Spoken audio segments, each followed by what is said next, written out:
कंग साडे नाल जुड़े ने आम आदमी पार्टी के सीनियर आगू ने बुलारे ने। मलविंदर कंग जी, इस वेले की कुछ तुहाडे कोल जानकारी है इस हमले नूं लैके, क्योंकि पुलिस अजे तक कोई पुख्ता जानकारी सांझी नहीं कर रही, लेकिन जिस तरीके दे नाल हमला होया है बहुत वड्डे सवाल सुरक्षा इंतजामां ते जरूर खड़े हो जांदे ने, क्योंकि मोहाली दे विच पहला इंटैलीजेंस हैडकुआटर नूं निशाना बनाया गया। आरपीजी अटैक होना अपने आप दे विच बहुत वड्डी चिंता दा विशा हो जांदा है ते हुणे 7 महीने दे विच दूसरा वैसा ही हमला है। देखो अर्शदीप, जेड़ा पहली नज़र च ये गल समझ आ रही है कि जेड़े एंटी सोशल एलीमेंट है, जेड़े शरारती लोग हैं, शरारती तत्व हैं, गैंगस्टर हैं, जेड़े पंजाब नूं जी धरती नूं पहला बड़ा अपने करतूतां लई वरत रहे सी, उन्हां दी फ्रस्ट्रेशन है। हुण गल ये आ भी ना ते जिस तरीके नाल पंजाब पुलिस ने मुहिम विधी हुई है गैंगस्टरां दे खिलाफ, किसी नूं कोई बचा नहीं रहा, कोई राजनीतिक शरण नहीं मिल रही, ते किते ना किते साडी पुलिस फोर्स दा मनोबल तोड़ना चाहुंदे इहो जिहियां ਜਿਹੜੀਆਂ हरकतां करके। ਅਸੀਂ बिल्कुल ਜਿਹੜਾ है पंजाब पुलिस दे नाल खड़े हाँ। पंजाब पुलिस दे मनोबल नूं किसी तरह की ढाह नहीं लाउण देवांगे। ये सिर्फ ते सिर्फ फ्रस्ट्रेशन च ਲਈ करी गई कार्रवाई आ, जिन्हां नूं लग रहा भी हुण साडी ਜਿਹੜੀ चल रहा गुंडा राज हुण असीं ਚੱਲਣ नहीं देना मौजूदा सरकार ने। ना हुण पुलिस सुनवाई कर रही है ते ना कोई राजनीतिक ताकत।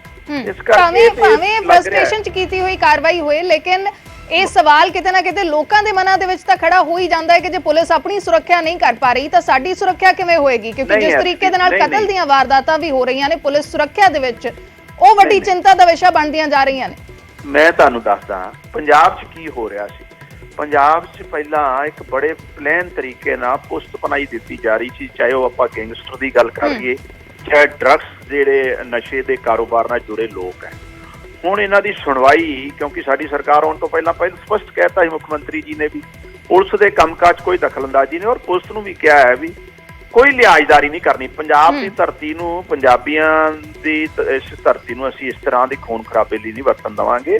ਔਰ ਤੁਸੀਂ ਆਪ ਹੀ ਅੰਦਾਜ਼ਾ ਲਾਓ ਕਿ ਉਹਨਾਂ ਨੂੰ ਫਾਇਦਾ ਕੀ ਹੋਣਾ ਆ ਪੁਲਿਸ ਦੇ ਸਟੇਸ਼ਨ ਤੇ ਜਾਂ ਇਸ ਤਰ੍ਹਾਂ ਦੇ ਕੋਈ ਅਟੈਕ ਕਰਨ ਨਾਲ। ਅਲਟੀਮੇਟਲੀ ਤੇ ਕਿਸੇ ਨਾ ਕਿਤੇ ਸਾਡੀ ਫੋਰਸ ਦੇ ਮਨੋਬਲ ਨੂੰ ਤੋੜਨ ਵਾਸਤੇ ਹੀ ਇੱਕ ਡਰਾਵਾ ਦੇ ਰਿਹਾ ਨਾ। ਡਰਾਵਾ ਤਾਂ ਦੇ ਰਿਹਾ ਕਿ ਕੋਈ ਸੁਣਵਾਈ ਨਹੀਂ ਹੋ ਰਹੀ, ਹੁਣ ਨਾ ਰਾਜਨੀਤਿਕ ਕਿਸੇ ਕਲਾਸ 'ਚ ਕੋਈ ਸੁਣਵਾਈ ਹੈ ਤੇ ਨਾ ਪੁਲਿਸ 'ਚ, ਤੇ ਨਾ ਹੋਣ ਦੇਣੀ ਆ।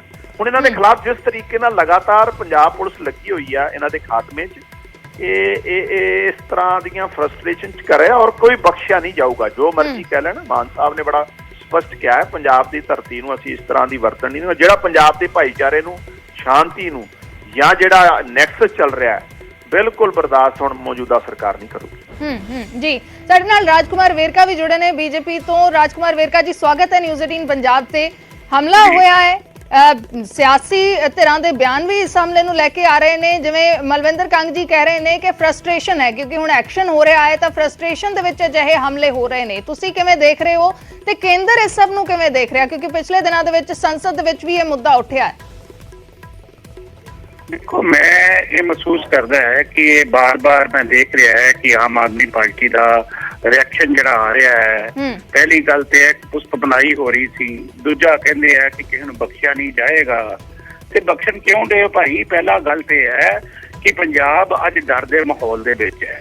ये बार बार ये गल कही जानी कि किसी को बख्शिया नहीं जाएगा, किसी को छड्डांगे नहीं, लेकिन मेनली गल ये है कि भाई कंट्रोल क्यों नहीं हो रहा? पंजाब दे हालात बद नालों बदतर नजर आ रहे हैं, सानू क्यों नहीं ये गल समझ लग रही? और मैनू ये लगता है कि किते ना किते सरकार दा ये बुरी तरह नाल फेलूअर है, चाहे वो नशे के मामले से होवे, गैंगस्टर के मामले से होवे, लॉ एंड ऑर्डर के मामले से होवे। और ये चिंता का पंजाब वास्ते विषय हैगा है, और पंजाब के वास्ते इन्हां नू किते ना किते सीरियस होना पएगा। और असी महसूस करते हैं कि जिथों तक सवाल पुलिस का हैगा, ये सही है कि सानू सारिਆਂ ਨੂੰ पुलिस के वास्ते उन्होंने वास्ते खड़े होना चाहिए है, और सानू सारिਆਂ ਨੂੰ एक दूसरे का साथ देना चाहिए है। जिथों तक पंजाब का सवाल है, लेकिन इनू पंजाब नू संभालना ते भई ये सरकार का काम है ना, इन्हां नू नੱਥ पानी सरकार का काम है ना। लेकिन ये कहना कि पहले भी गुंडे पहले भी होंगे, लेकिन इदां दे हालात नहीं सी हुंदे जो अज बन गए हैं। अज हालात बद नालों बदतर है, और पंजाब विस्फोटक स्थिति पे है।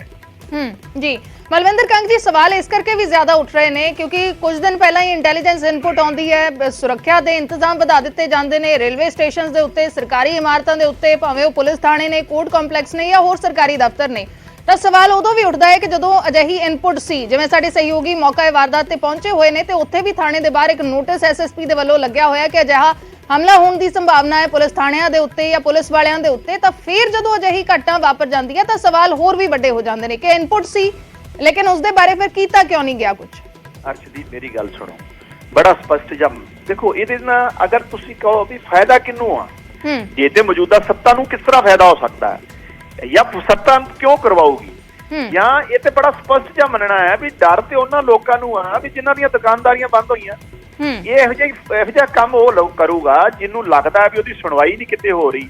ਇੱਕ ਵੇਰਕਾ ਸਾਹਿਬ ਠੀਕ ਕਹਿ ਰਹੇ ਆ, ਪਹਿਲਾਂ ਹੁੰਦਾ ਸੀ, ਪਹਿਲਾਂ ਸੈਟਿੰਗ ਹੋ ਜਾਂਦੀ ਸੀ, ਕੋਈ ਨਹੀਂ ਇਹ ਏਰੀਏ ਬੰਨੇ ਹੋਏ ਸੀ, ਹੁਣ ਸੈਟਿੰਗ ਵਾਲਾ ਮਾਮਲਾ ਤੇ ਹੋ ਗਿਆ ਖਤਮ।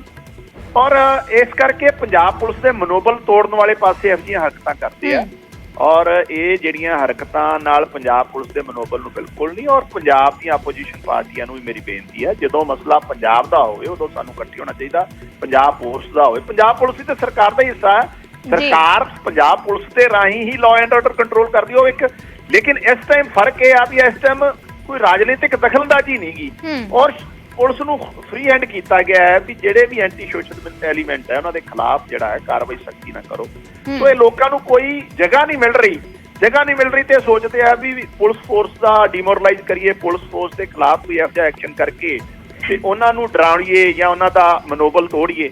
ਸੋ ਇਹ ਸਿਰਫ ਉਹ ਕਾਇਰਾਨਾ ਕੋਸ਼ਿਸ਼ਾਂ ਆ, ਮੈਨੂੰ ਨਹੀਂ ਲੱਗਦਾ ਸਾਡੀ ਬਹਾਦਰ ਪੰਜਾਬ ਪੁਲਿਸ ਹੈ। ਹਾਂ, ਰਾਜਨੀਤਿਕ ਤੌਰ ਤੇ ਉਹਨਾਂ ਲੋਕਾਂ ਨੂੰ ਫਾਇਦਾ ਹੋ ਸਕਦਾ ਜਿਨ੍ਹਾਂ ਨੂੰ ਲੱਗਦਾ ਹੈ ਵੀ ਉਹਨਾਂ ਦੀ ਦੁਕਾਨਦਾਰੀਆਂ ਬੰਦ ਹੋ ਗਈਆਂ। ਇਸ ਤਰ੍ਹਾਂ ਦੀ ਇੱਕ ਪਰਸੈਪਸ਼ਨ ਬਣਾ ਕੇ ਅਸੀਂ ਮਾਹੌਲ ਨੂੰ ਲੋਕਾਂ 'ਚ ਇਹ ਜੀ ਸਰਕਾਰ ਨਹੀਂ ਕਰ ਪਾ ਰਹੀ ਜੀ ਫਲਾਨਾ, ਸਰਕਾਰ ਇਹ ਕਰ ਰਹੀ ਹੈ, ਸਰਕਾਰ ਕਿਸੇ ਵੀ ਏਜੰਸੀ ਦੇ ਕੰਮ 'ਚ ਦਖਲਅੰਦਾਜ਼ੀ ਨਹੀਂ ਕਰ ਰਹੀ। ਲੇਕਿਨ ਲੋਕ ਹੀ ਸਵਾਲ ਚੁੱਕ ਰਹੇ ਨੇ ਮਲਵਿੰਦਰ ਕੰਗ ਜੀ, ਜਿਵੇਂ ਦੇ ਇਨਸੀਡੈਂਟਸ ਵਾਪਰ ਰਹੇ ਨੇ, ਜਿਵੇਂ ਦੀਆਂ ਧਮਕੀਆਂ ਆ ਰਹੀਆਂ ਨੇ, ਲੋਕ ਹੀ ਇਹ ਸਵਾਲ ਚੁੱਕ ਰਹੇ ਨੇ। ਬਹੁਤ ਸਾਰੇ ਜਿਹੜੇ ਹਮਲੇ ਹੋਏ ਨੇ ਹੁਣ ਤੱਕ, ਕਿਸੇ ਵਪਾਰੀ ਦੇ ਘਰ ਦੇ ਉੱਤੇ ਹਮਲਾ, ਫਾਇਰਿੰਗ ਕਰ ਦਿੱਤੀ ਗਈ, ਕਿਸੇ ਦਾ ਕਤਲ ਕਰ ਦਿੱਤਾ ਗਿਆ, ਉਹਨਾਂ ਦੇ ਪਰਿਵਾਰ ਵਾਲੇ ਵੀ ਇਹੀ ਸਵਾਲ ਚੁੱਕ ਰਹੇ ਨੇ ਕਿ ਹੁਣ ਸਾਡਾ ਜੀ ਨਹੀਂ ਕਰਦਾ ਇੱਥੇ ਰਹਿਣ ਦਾ।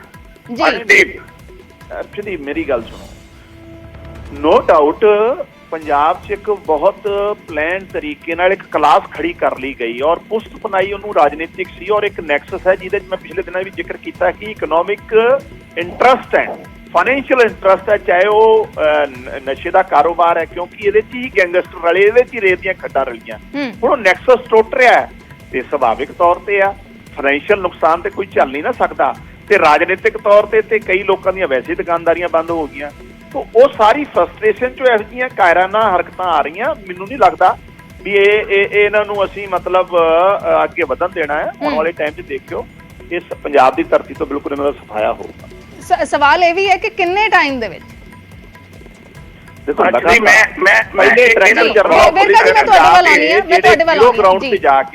ਗਰਾਊਂਡ ਜ਼ੀਰੋ ਤੇ ਜਾ ਕੇ ਆਪ ਅਗਵਾਈ ਕਰ ਰਹੇ ਆ ਪਹਿਲੇ ਮੁੱਖ ਮੰਤਰੀ ਪੰਜਾਬ ਦੇ, ਜਿਹਦੇ ਤਾਂ ਕਿਸੇ ਤੇ ਪੁਸਤਪਨਾਈ ਦਾ ਦੋਸ਼ ਨਹੀਂ, ਕੋਈ ਐਲੀਗੇਸ਼ਨ ਨਹੀਂ, ਕੋਈ ਨੇੜਤਾ ਨਹੀਂ। ਇਸ ਤੋਂ ਬੜਾ ਸਪਸ਼ਟ ਹੈ ਸਰਕਾਰ ਪੰਜਾਬ ਵਾਸਤੇ ਹਰ ਤਰੀਕੇ ਨਾਲ ਲੱਗੀ, ਔਰ ਸਾਡੀ ਫੋਰਸ ਵੀ ਲੱਗੀ ਹੋਈ ਹੈ ਜ਼ੋਰ ਸ਼ੋਰ ਨਾਲ, ਔਰ ਅੱਜ ਵੀ ਡਾਇਰੈਕਟਰ ਜਨਰਲ ਆਫ ਪੁਲਿਸ ਉੱਥੇ ਜਾ ਰਹੇ ਆ।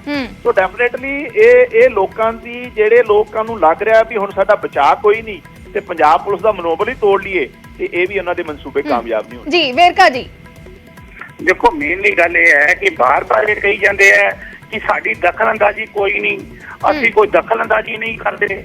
ਭਾਈ ਜੇ ਦਖਲਅੰਦਾਜ਼ੀ ਨਹੀਂ ਕਰ ਸਕਦੇ ਤੁਸੀਂ, ਜਾਂ ਤੁਸੀਂ ਉਹਨਾਂ ਨੂੰ ਸਹੀ ਦਿਸ਼ਾ ਦੇ ਨਹੀਂ ਸਕਦੇ, ਤੇ ਫਿਰ ਚੁਣੀ ਹੋਈ ਸਰਕਾਰ ਦਾ ਲਾਭ ਕੀ ਹੈ? ਚੁਣੀ ਹੋਈ ਸਰਕਾਰ ਦਾ ਮਤਲਬ ਇਹ ਹੁੰਦਾ ਕਿ ਭਾਈ ਤੁਸੀਂ ਠੀਕ ਉਹਨਾਂ ਨੂੰ ਲਾਈਨ ਦਿਓ, ਠੀਕ ਲੀਡਰਸ਼ਿਪ ਦਿਓ, ਠੀਕ ਤਰ੍ਹਾਂ ਨਾਲ ਉਹਨੂੰ ਕੰਟਰੋਲ ਕਰੋ। ਇਹੀ ਚੁਣੀ ਹੋਈ ਸਰਕਾਰ ਦਾ ਫਰਜ਼ ਹੁੰਦਾ ਹੈ। ਤੇ ਜਵਾਬ ਲੈ ਰਹੇ ਨਹੀਂ ਦੇ ਰਹੇ, ਸਾਨੂੰ ਕੁਝ ਪਤਾ ਹੀ ਨਹੀਂ ਕੀ ਹੋ ਰਿਹਾ। ਬਈ ਜੇਕਰ ਤੁਹਾਡਾ ਫਰਜ਼ ਬਣਦਾ ਬਈ ਇਹ ਪੰਜਾਬ ਦੇ ਲੋਕਾਂ ਦਾ ਤੁਸੀਂ ਇਸ ਤਰ੍ਹਾਂ ਕੰਜ਼ੂਮਰ ਕਰਦੇ ਰਹੋਗੇ, ਪੰਜਾਬ ਦੇ ਲੋਕਾਂ ਨੂੰ ਏਦਾਂ ਤੁਸੀਂ ਡਰਾਉਂਦੇ ਰਹੋਗੇ, ਜਾਂ ਡਰ ਦੇ ਮਾਹੌਲ 'ਚ ਤੁਸੀਂ ਚੁੱਪ ਕਰਕੇ ਬੈਠੇ ਰਹੋਗੇ। ਲੇਕਿਨ ਇਹ ਡਰ ਦਾ ਮਾਹੌਲ ਹੈ, ਪੰਜਾਬ ਦੇ ਲੋਕਾਂ ਨੇ ਹੁਣ ਚੁੱਪ ਕਰਕੇ ਨਹੀਂ ਬਹਿਣਾ, ਇਹ ਸਰਕਾਰ ਨੂੰ ਜਾਗਣਾ ਪੈਣਾ, ਔਰ ਸਰਕਾਰ ਨੂੰ ਲੋਕਾਂ ਨਾਲ ਖੜੇ ਹੋਣਾ ਪੈਣਾ। ਮਲਵਿੰਦਰ ਕੰਗ ਜੀ, ਵਾਰ-ਵਾਰ ਇਹੀ ਸਵਾਲ ਉੱਠਦੇ ਨੇ ਕਿ ਕੀ ਸਰਕਾਰ ਸੰਭਾਲ ਨਹੀਂ ਪਾ ਰਹੀ ਸਥਿਤੀ? ਦੇਖੋ ਇਹਨਾਂ ਨੇ ਮੇਰੀ ਗੱਲ ਸੁਣੀ ਨਹੀਂ। ਭਾਜਪਾ ਵਾਲੇ ਵੈਸੇ ਵੀ ਅੱਜ ਇਹਨਾਂ ਨੂੰ ਲੱਗ ਰਿਹਾ ਵੀ ਕਿਤੇ ਸਾਡੀ ਕਿਤੇ ਇੱਥੇ ਦਾਲ ਗਲ ਜੂਗੀ। ਦਖਲਅੰਦਾਜ਼ੀ ਦਾ ਮਤਲਬ ਇਹ ਆ ਕਿ ਪਹਿਲਾਂ ਹਰੇਕ ਐਮਐਲਏ ਹਰੇਕ ਲੀਡਰ ਪੁਰਾਣੀਆਂ ਪਾਰਟੀਆਂ 'ਚ ਐਸਐਚਓ ਔਰ ਡੀਐਸਪੀ ਸਵੇਰੇ ਸਲੂਟ ਕਰਦੇ ਸੀ ਕਿਹਦੇ ਖਿਲਾਫ ਐਫਆਈਆਰ ਕਰਨੀ ਤੇ ਕਿਹਦੇ ਖਿਲਾਫ ਨਹੀਂ ਕਰਨੀ, ਕਿਹੜੇ ਗੈਂਗਸਟਰ ਨੂੰ ਛੱਡਣਾ ਹੈ ਤੇ ਕਿਹਨੂੰ ਫੜਨਾ ਹੈ। ਇਹ ਦਖਲਅੰਦਾਜ਼ੀ ਸੀ, ਉਹ ਨਹੀਂ ਅਸੀਂ ਕਰ ਰਹੇ। ਅਸੀਂ ਪਹਿਲੇ ਦਿਨ ਹੀ ਸਾਡੇ ਮੁੱਖ ਮੰਤਰੀ ਜੀ ਨੇ ਔਰ ਨੈਸ਼ਨਲ ਕਨਵੀਨਰ ਨੇ ਕਹਿਤਾ ਸੀ ਕਿਸੇ ਦੇ ਕਹਿਣ ਤੇ ਐਸਐਚਓ ਜਾਂ ਡੀਐਸਪੀ ਨਹੀਂ ਲੱਗੂਗਾ, ਪੁਲਿਸ ਫੋਰਸ ਇੰਡੀਪੈਂਡੈਂਟਲੀ ਕੰਮ ਕਰੂਗੀ ਔਰ ਉਹ ਜਵਾਬਦੇਹੀ ਬਣਾਵਾਂਗੇ। ਜਵਾਬਦੇਹੀ ਸਰਕਾਰ ਦਾ ਕੰਮ ਹੈ, ਜਵਾਬਦੇਹੀ ਬਣਾਉਣਾ। ਜਿਹੜਾ ਨਿਕੰਮਾ ਬੰਦਾ ਉਹਨੂੰ ਬਾਹਰ ਕਰਨਾ, ਜਿਹੜਾ ਸਹੀ ਕੰਮ ਕਰਨਾ ਉਹਨੂੰ ਅੱਗੇ ਵਧਾਉਣਾ। ਇਹ ਸਾਡੀ ਸਰਕਾਰ ਕਰ ਰਹੀ ਆ। ਤਾਂ ਦਖਲਅੰਦਾਜ਼ੀ ਦਾ ਮਤਲਬ ਇਹ ਆ ਕਿ ਤੁਹਾਡੇ ਇਸ਼ਾਰਿਆਂ ਤੇ ਨਹੀਂ ਨੱਚੂਗੀ। ਹੁਣ ਜਿਸ ਤਰੀਕੇ ਨਾਲ ਪਾਲ ਕੇ ਬੰਦੇ ਵੱਡੇ ਕੀਤੇ ਆ, ਜਿਸ ਤਰੀਕੇ ਨਾਲ ਗੈਂਗਸਟਰਾਂ ਨੂੰ ਪੁਸਤ ਪਨਾਈ ਦੇ ਕੇ ਔਰ ਰੋਜ਼ਾਨਾ ਉਹਨਾਂ ਨੂੰ ਇਕਨੋਮਿਕ ਇੰਟਰਸਟ ਉਹਨਾਂ ਦੇ ਪੈਦੇ ਕੀਤੇ ਤੇ ਗਰੁੱਪ ਜੁੜਦੇ ਆ। ਹੁਣ ਮੈਂ ਨਾਂ ਨਹੀਂ ਲੈਣਾ ਚਾਹੁੰਦਾ, ਇਨਵੈਸਟੀਗੇਸ਼ਨ ਚੱਲ ਰਹੀ ਆ। ਤੁਹਾਡੇ ਲੀਡਰਾਂ ਦੇ ਨਾਂ ਜੁੜਦੇ ਆ, ਕਿੰਨੇ ਕਿਹਨੂੰ ਵਧਾਇਆ ਤੇ ਕਿੰਨੇ ਕਿਹਦਾ ਏਰੀਆ ਵੰਡਿਆ, ਉਹ ਕੰਮ ਬੰਦ ਹੋ ਗਿਆ ਆ। ਉਹ ਦਖਲਅੰਦਾਜ਼ੀ ਇਸ ਕਰਕੇ ਹੁਣ ਦੁਕਾਨਦਾਰੀ ਤੁਹਾਨੂੰ ਫਿਕਰ ਇਸ ਗੱਲ ਦਾ ਹੈ ਵੀ ਤੁਹਾਡੀਆਂ ਦੁਕਾਨਦਾਰੀਆਂ ਹੋ ਗਈਆਂ ਬੰਦ। ਕਾਂਗਰਸ ਹੋਵੇ, ਭਾਜਪਾ ਹੋਵੇ, ਤੁਸੀਂ ਗੈਂਗਸਟਰਾਂ ਦੀ ਸ਼ੁਰੂ ਕੀਤੀ ਹੋਈ ਹੈ। ਜੀ ਵੇਰਕਾ ਜੀ ਤੁਹਾਨੂੰ ਤੁਸੀਂ ਤੋੜ ਨਹੀਂ ਪਾ ਰਹੇ। ਸਾਡੀ ਫੋਰਸ ਦਾ ਮਨੋਬਲ ਨਾ ਤੋੜੋ। ਪੰਜਾਬ ਪੁਲਿਸ ਦੇ ਨਾਲ ਪੰਜਾਬ ਦੇ ਨਾਂ ਤੇ ਟੇਕ ਰਿਹਾ ਕਰੋ। ਪੰਜਾਬ ਪੁਲਿਸ ਸਾਰਿਆਂ ਦੀ ਆਪ ਹੀ ਗਨਮੈਨ ਲਏ ਹੋਏ ਆ। ਇਸ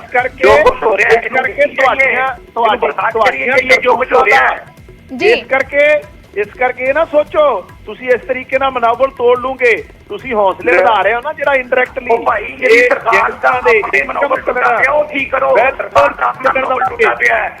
ਮੰਤਰੀ ਦਾ ਮਨੋਬਲ ਟੁੱਟਿਆ ਪਿਆ ਹੈ, ਉਹਨੂੰ ਕਿਸੇ ਦਾ ਮਨੋਬਲ ਨਹੀਂ ਟੁੱਟਿਆ, ਕਿਸੇ ਦਾ ਮਨੋਬਲ ਨਹੀਂ ਟੁੱਟਿਆ ਜੀ। ਔਰ ਮਲਵਿੰਦਰ ਕੰਗ ਜੀ ਵੇਰਕਾ ਜੀ ਕਰੋ ਜੀ, ਇਹਨਾਂ ਨੂੰ ਕਹੋ ਵਿੱਚ ਨਾ ਬੋਲਿਆ ਕਰ ਮੇਰੇ ਜੀ।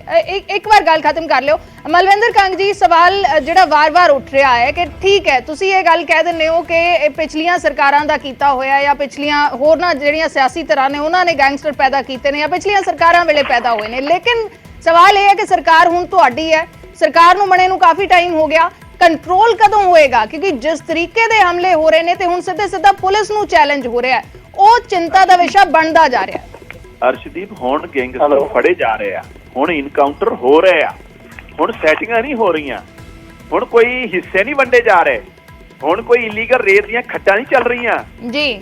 ਹੁਣ ਇਸ ਤਰੀਕੇ ਨਾਲ ਹਿੱਸਾ ਨਹੀਂ ਵਟਾਇਆ ਜਾ ਰਿਹਾ। ਇਹੀ ਫਰਕ ਹੈ। ਇਸੇ ਕਰਕੇ ਫਰਸਟ੍ਰੇਸ਼ਨ ਚੋਂ ਜਿਹੜਾ ਇਹ ਅਟੈਕ ਹੋਇਆ ਸਰਹਾਲੀ ਵਾਲਾ, ਇਹ ਫਰਸਟ੍ਰੇਸ਼ਨ ਹੈ। ਇਹ ਪੰਜਾਬ ਪੁਲਿਸ ਨੂੰ ਡਰਾਉਣ ਦੀ ਇੱਕ ਨਾਕਾਮ ਕੋਸ਼ਿਸ਼ ਹੈ, ਕਿਉਂਕਿ ਰਾਜਨੀਤਿਕ ਲੋਕ ਤੇ ਹੁਣ ਪੱਲਾ ਨਹੀਂ ਫੜ ਰਹੇ ਇਹਨਾਂ ਦਾ।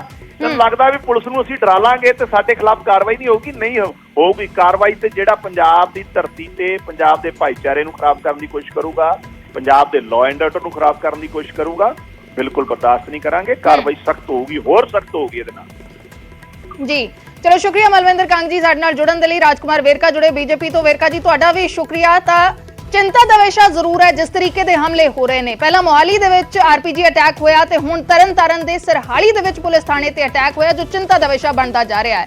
ਵੇਰਕਾ ਜੀ ਸਾਡੇ ਨਾਲ ਜੁੜੇ। ਰਾਜਕੁਮਾਰ ਵੇਰਕਾ ਬੀਜੇਪੀ ਦੇ ਆਗੂ, ਉਹਨਾਂ ਦਾ ਕਹਿਣਾ ਹੈ ਕਿ ਸਰਕਾਰ ਸਥਿਤੀ ਨੂੰ ਸੰਭਾਲ ਨਹੀਂ ਪਾ ਰਹੀ। ਦੂਸਰੇ ਪਾਸੇ ਮਲਵਿੰਦਰ ਕੰਗ ਆਮ ਆਦਮੀ ਪਾਰਟੀ ਦੇ ਮੁੱਖ ਬੁਲਾਰੇ ਨੇ, ਉਹਨਾਂ ਦਾ ਕਹਿਣਾ ਹੈ ਕਿ ਸਰਕਾਰ ਜਿਸ ਤਰੀਕੇ ਦੇ ਨਾਲ ਕਾਰਵਾਈ ਕਰ ਰਹੀ ਹੈ ਅਜਿਹੇ ਗੈਂਗਸਟਰਾਂ ਦੇ ਉੱਤੇ, ਅੱਤਵਾਦੀਆਂ ਦੇ ਉੱਤੇ, ਉਸ ਤੋਂ ਫਰਸਟ੍ਰੇਸ਼ਨ ਦੇ ਵਿੱਚ ਕੀਤਾ ਗਿਆ ਇਹ ਅਟੈਕ ਹੈ।